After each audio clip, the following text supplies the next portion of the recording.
Isteri dia menyumbang pada suami, rezeki dia memang luar biasa daripada yang tak disangka-sangka. Samalah juga ni tuan-tuan, tiba-tiba dia suka sesama dia kan. Dia pun kata nak cari live ni supaya isteri dengar. Sebab apa Nabi sebut ni, ini hadis yang sahih. Bagi kamu bila wanita datang bertanya, ya Rasulullah, adakah aku memberi makan kepada suami dan anak-anakku dikira sebagai sedekah? Nabi kata bagi kamu 2 sedekah. Sedekatun jariyah, sedekatun karam. InsyaAllah. Semua itu akan jadi jariyah yang mengalir pahalanya. Yang kedua Nabi sebut, al-ilmu yuntafa'u bi, ilmu yang bermanfaat. Yang ketiga, wawaladun salih an yad'ulah, ahli keluarga yang boleh tolong kita. Sebab itu disebut dalam hadis yang lain mafhumnya, Nabi sebut, seorang isteri kalau dalam syurga dia berada di darjat yang tertentu, dia boleh tarik anak suami di ahli keluarga dia naik darjat yang sama. Kalau suami pula duduk darjat yang lebih tinggi, dia boleh tarik. Anak pula boleh pimpin ibu bapa. Kalau anak ni hafal Quran apa, ahli Al-Quran, dia boleh tarik ibu bapa berada di darjat kedudukan orang ahli Al-Quran, berada darjat yang sangat tinggi, syurga yang sangat tinggi. Subhanallah. Ini disebutkan tentang ahli keluarga. Sebab itu ramai orang di dunia sangat meraihkan orang luar daripada keluarga. Bersedialah untuk menyesal seumur hidup. Bukan hidup dunia, seumur hidup di dalam barzah sampai pada mahsyar, menyesallah seumur hidup. Kenapalah dulu aku tak buat baik betul-betul pada isteri, tak buat baik betul-betul pada suami. Kenapa aku tak jaga wajah yang manis untuk suamiku, tapi pada suami orang lain boleh je boleh jaga wajah yang manis. Kat pejabat boleh senyum 8 jam. Tapi balik rumah berapa lama? Sejam. Boleh tak sampai sejam? Kadang 5 minit, 10 minit. Saya cabar hari ni wajah manis, senyum je sampai tidur. Gak-gak boleh tak? Hari ni. Tak nak masam, tak nak marah. Walaupun nampak ada kain plekat bergulung, walaupun nampak ada stokin bergulung. Lepas je buka puasa semua tinggal je dalam sinki. Basuh tangan je amboi-amboi. Tapi nak senyum saja. Agak-agak boleh tak? Bukan senang, bukan senang. Cabar. Saya cabar setengah hari je. Tak sampai setengah hari sebenarnya. Balik nanti pukul 5. Boleh tak wajah yang manis? Senyum je. Senyum je sampai tidur balik. Saya rasa suami tu akan rasa, ya betul sih aku. Nak tidur pun, ya bang. Suami pun minta, tengok IC je. Betul tak ni? Kan? Nak katanya betapa kita ni terbalik. Dekat pejabat 8 jam boleh wajah yang manis. Dekat rumah tak sampai 8 jam, 4-5 jam saja. Nampak tak? Kat pejabat bukan tak penat, bukan tak ada kerja. Bukan tak kena marah dengan bos. Bukan tak ada masalah, betul tak tuan-puan sekalian? Jadi subhanallah, sebenarnya ladang pahala kita yang sebenarnya di mana ni? Dengan siapa sebenarnya? Ahli keluarga kita, ibu ayah kita. Subhanallah, Allahu Akbar.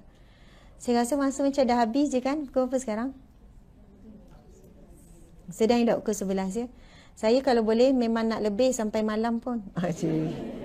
Tengok-tengok saya seorang. Tapi pukul 12 saya kena berada di Shah Alam. Pukul berapa di Shah Alam? Pukul 12. Jadi sedang elok kita tengok Uwais tadi, sedang elok lah ni pergerakannya kalau ke Shah Alam. Jadi macam mana dengan tajuk kita pada hari ni? Jadi kena sambung semula lah, jemput lagi ya. Okey. Jadi tajuk kita hari ini ialah berkenaan dengan andai ini Ramadan yang terakhir. Bila sebut pasal Ramadan, ia bukan semata-mata tentang ibadah khusus. Betul atau tidak? Sebab ramai orang tak mampu nak memperbanyakkan ibadah khusus di bulan Ramadan. Tak mampu nak banyakkan baca Quran, nak qiyamul lail, sekian-sekian. Tapi jangan disebabkan itu. Disebabkan kita kerja, sebabkan kita penat, kita telah membiarkan Ramadan ini berlalu dengan penuh penyesalan. Siapa yang mungkin bulan Ramadan ini, dia dapat apa? Dia jadi isteri yang lebih baik, suami lebih baik, ibu bapa lebih baik. Subhanallah. Itu sangat baik. Itu sangat baik tuan-tuan puan-puan sekalian. Minta doa dengan Allah, minta dengan Allah, ya Allah bantulah aku nak jadi suami yang lebih baik.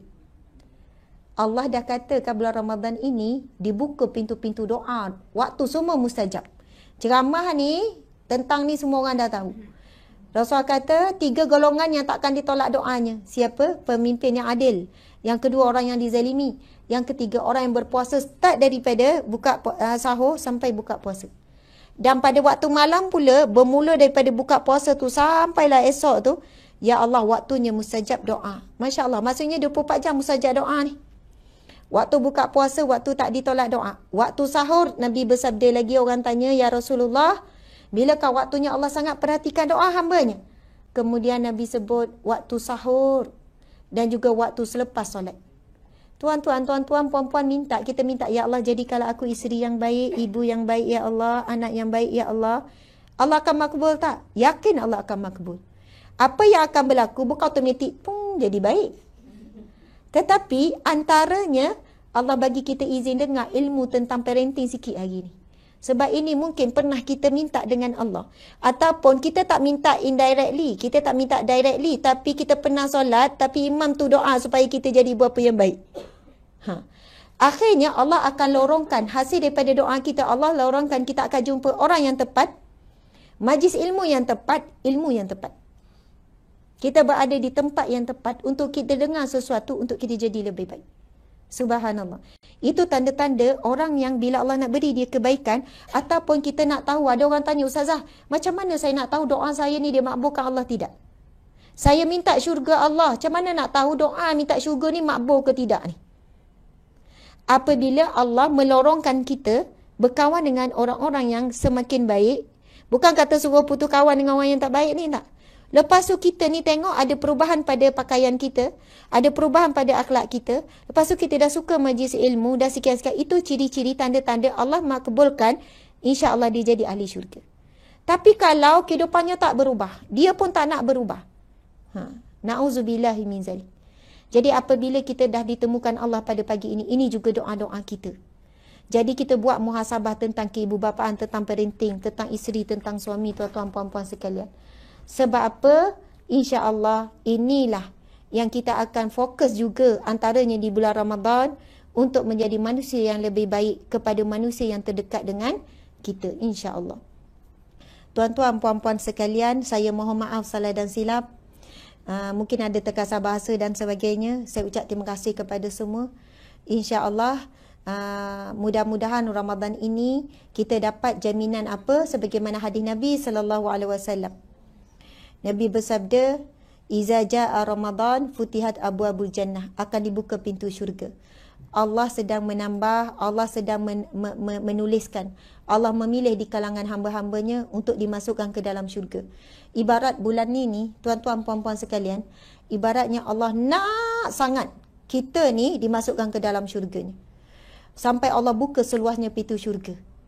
Kecuali orang-orang yang enggan sahaja. Nabi bersabda, Nabi kata, semua orang nak masuk syurga kecuali orang yang enggan, orang yang tak mahu. Lalu sahabat bertanya, ya Rasulullah, adakah orang yang tidak mahu ya Rasulullah? Adakah orang yang tak nak masuk syurga ya Rasulullah?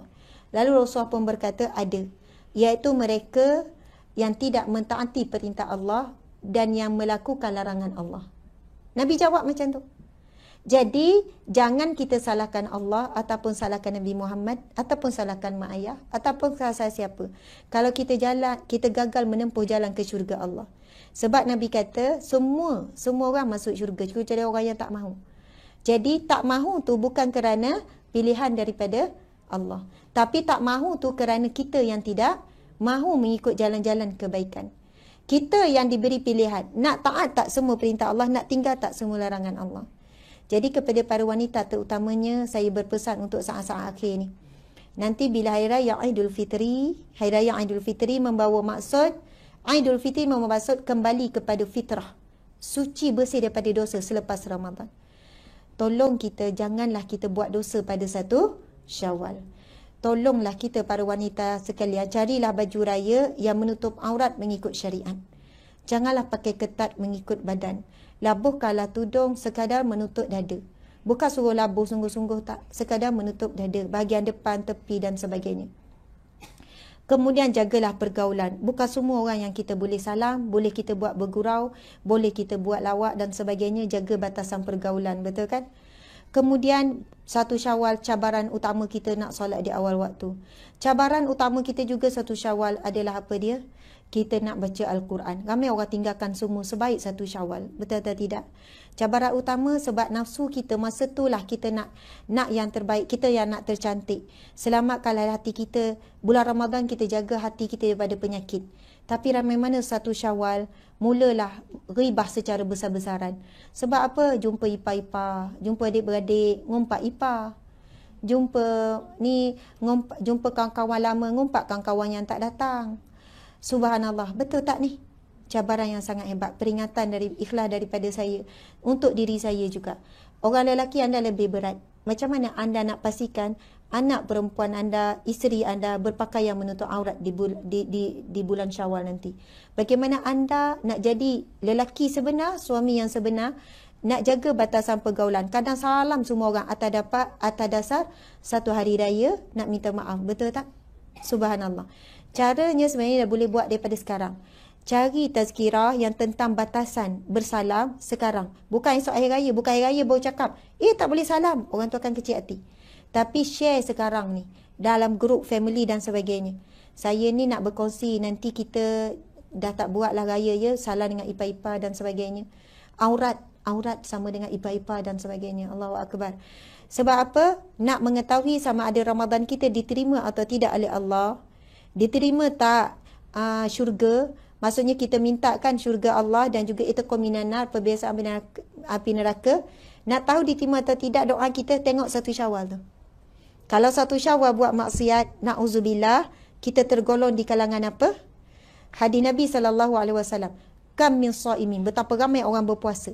Laisa lahu min siyami, tak dapat apa-apa daripada puasa. Tak dapat syurga, tak dapat bebas api neraka, tak dapat rahmat Allah, tak dapat ghufira lahu ma taqaddama min zambi, tak dapat pengampunan daripada pengampunan dosa-dosa yang lalu, kecuali Nabi kata lapar dan dahaga tu je dapat. Pahala tak dapat, semua tak dapat.